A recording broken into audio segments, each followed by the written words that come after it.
Hello বন্ধুরা, কে কেমন আছো? আশা করি সবাই খুব ভালো আছো। আর সবাই খুব খুব ভালো থাকো, সবার দিনটা খুব ভালো কাটুক।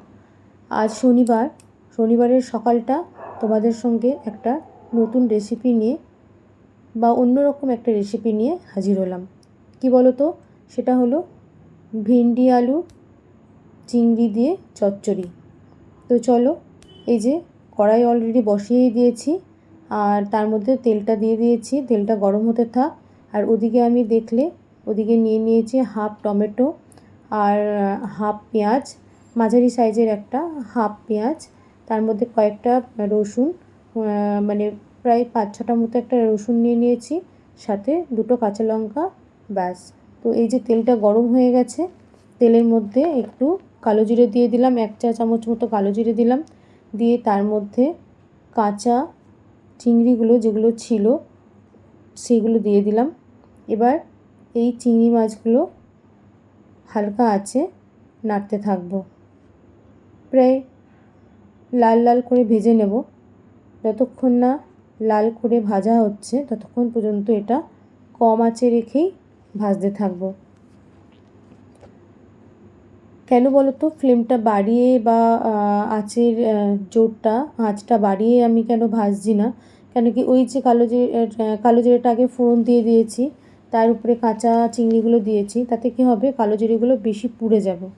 তো যাই হোক, সেই জন্য অল্প হালকা আছে এটাকে ভাজতে থাকলাম। তো আগে ফোড়নটা দিয়ে তার মধ্যে চিংড়িটা দিলে কী হয়, একটা আলাদা দারুণ সেন্ট বেরোয়। তো সেই জন্যই আগে ফোড়ন দিয়ে ওই একই সাথে চিংড়িটা ভেজে নিলাম। আর এদিকে তার মধ্যে দিয়ে দিলাম যে পেঁয়াজ, রসুন আর টমেটো কুচি নিয়েছিলাম, সেগুলো ওর মধ্যে দিয়ে এবার হালকা বাদামি হবে, হালকা বাদামি কালার আসবে, সেই পর্যন্ত ভাজতে থাকবো। তো এই ভাজতে ভাজতে একটা কথা মনে পড়লো, যেটা কিনা ছোটোবেলায় বা আমার মা মানে বিয়ের আগে এই ভাজাটা করে খুব খাওয়াতো। পেঁয়াজ, রসুন আর চিংড়ি মাছ একটু বেশি তেল দিয়ে তার মধ্যে কাঁচা লঙ্কা ফেলে দিত, বেশ একটু ঝাল ঝাল হতো। এটা গরম গরম ভাতে খেতে দারুণ লাগে, দারুণ। মানে কি বলবো, এক কথায় মানে এটা দিয়েই মনে হয় যেন গোটা ভাতটা, পুরো ভাতটা ফিনিশ করে দিই এরকম।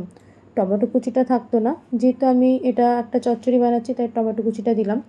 কিন্তু তোমরা বন্ধুরা এটা করে খেয়ে দেখবে, যারা খাওনি এখনো পর্যন্ত তারা খেয়ে দেখবে, দারুণ লাগে।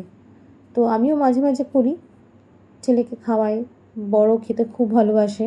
মোটামুটি আমরা এই ভাজাটা, চিংড়ি মাছ পেঁয়াজ রসুন দিয়ে ভাজাটা খেতে খুব ভালোবাসি। তো যাই হোক, চিংড়ি মাছটা তো মানে পেঁয়াজ এগুলো তো হালকা করে ভাজা হয়ে গেল। এবার এর মধ্যে দিয়ে দিলাম ভেন্ডি আর আলু যেটা কেটে রেখেছিলাম, সেটা দিয়ে দিলাম। তো এবার এটাকে একটুখানি নেড়ে তার মধ্যে দিয়ে দিচ্ছি হাফ চা চামচ মতো একটুখানি নুন আর একটু হলুদ গুঁড়ো, ওই হাফ চা চামচ মতো হলুদ গুঁড়ো দিয়ে দিলাম। আর দেব হাফ চা চামচ মতো, মানে বেশি, অর্ধেকের বেশি জিরে গুঁড়ো, আর হাফ চা চামচ মতো একটু গোলমরিচ গুঁড়ো।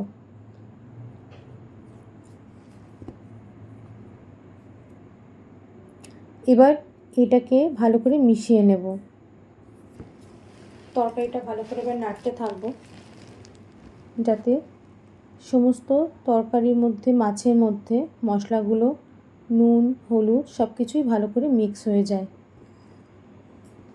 আর ওই যে দেখছো, লাল লাল কাঁচা লঙ্কা একটাই দিয়েছি, বেশি দেবো না, ছেলে আবার খুব বেশি ঝাল খেতে পারে না, তো সেই জন্য একটাই দিলাম।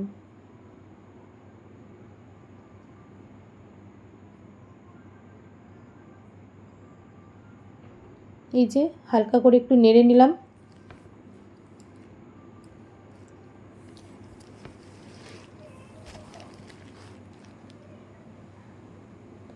এবার এর মধ্যে দিয়ে দেব 1 কাপ মতো, মানে 1 কাপ পরিমাণের মতো জল দিয়ে দেবো। এই যে দেখতে পাচ্ছ, বেশি জল দেব না, তাহলে তরকারিটা পুরো ঘাটা হয়ে যাবে। মানে বেশি মানে সেদ্ধ, বেশি ঘাটা, মানে তরকারিটার যে একটা মেন টেস্ট সেটা পাওয়া যাবে না। তো সেই জন্য অল্প জলে কম আঁচে এটাকে নেড়ে চেড়ে, এই যে ভালো করে জলের মধ্যে জলটা দিয়ে ভালো করে নেড়ে চেড়ে এবার ঢাকাটা দিয়ে দিলাম।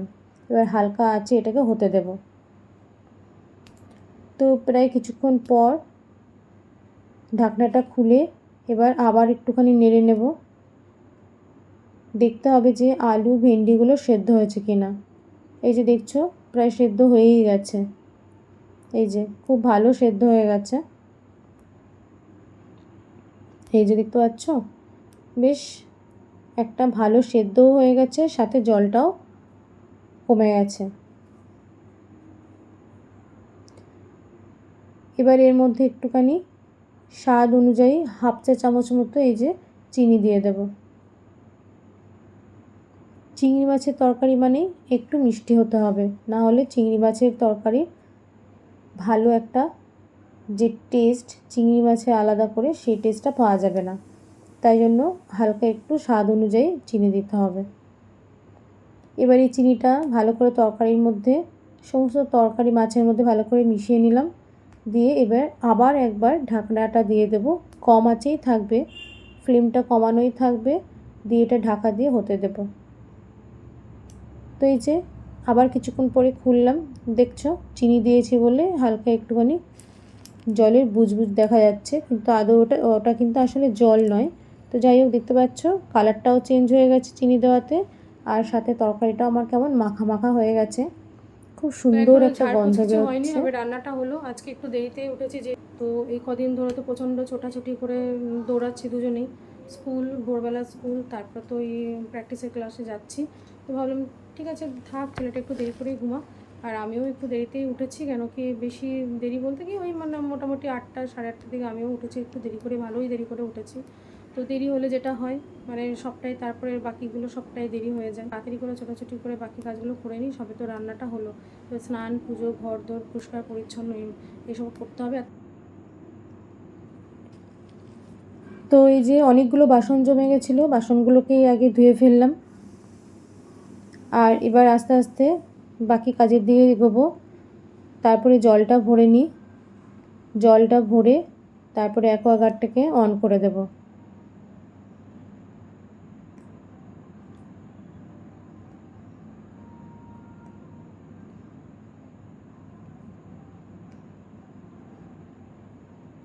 বাড়ি সংসারের অনেক খুচরো খাচরা কাজ থাকে, যেগুলো আমরা কি করি মানে আমরা নয় মানে অনেকেই, যাদের অনেক হেল্পিং হ্যান্ড থাকে, যেমন শ্বশুরবাড়িতে অনেক লোকজন থাকে, যা শ্বশুর শাশুড়ি, তারপরে ননদ নিয়ে যাদের একটা মানে বড় ফ্যামিলি, তারা কিন্তু এই জিনিসটা বুঝতে পারবে না কখনোই, যে একটা সংসারের মধ্যে কতটা কাজ, ছোট ছোট প্রচুর টুকরো টুকরো কাজ থাকে, যেগুলো যারা একা হাতে সংসার সামলায়, ঘর সামলায়, বাচ্চা সামলায়, তারাই একমাত্র এটা খুব ভালোভাবে বুঝতে পারবে।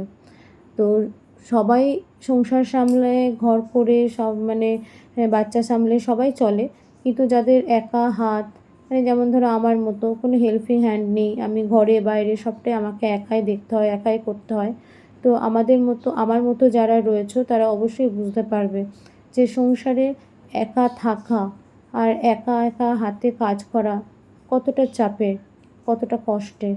তো যাই হোক সব কিছু মিলেমিশে সব কিছু মানিয়ে নিয়েই সামনের দিকে এগিয়ে চলতে হয়, কেন কি সন্তানের ভবিষ্যতের জন্য। তারও তো একটা ভবিষ্যৎ আছে, তারও একটা লাইফ আছে।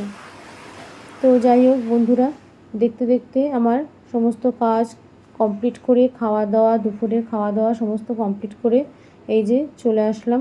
এবার ছেলেকে একটু আমটা কেটে দেবো, ও আম খেতে খুব ভালোবাসে, কিন্তু এখন আমের মানে কি বলবো, মানে বাজারে যে আমগুলো পাওয়া যায় সেগুলো তো মানে পুরোপুরি মিষ্টি, সেই মানে আগে যে প্রথম প্রথম যে আমগুলো হতো মানে পাওয়া যেত, হিমসাগর বা কিছু সেরকম টাইপের মিষ্টি জাতীয় নয়, একটু টক টক ভাব থাকে। তো যাই হোক আজকে এই আমটা বললো নাকি মিষ্টি আম আছে, তো ছেলেকে দিই, ছেলে আমটা খেতে খুব ভালোবাসে, ওকে কেটে দিয়ে দিই। আর ওর এই আমটা ওর খাওয়া হয়ে গেলে তারপরে ওকে নিয়ে একটু শোবো, মানে আমিও শোবো, ও শোবে, জানি না ঘুমাবে কি না, যদি ঘুমাই ভালো, হ্যাঁ একটু ঘুম পাড়িয়ে দেবো, তাতে কি সন্ধ্যাবেলা উঠে ভালোভাবে পড়তে পারবে। আর যদি না ঘুমাই, কেন বেলা করে উঠেছে তো, তাহলে ওকে নিয়ে পড়তে বসিয়ে দেবো, আর আমার হাতের কাজগুলো টুকটুক করে হয়ে যাবে।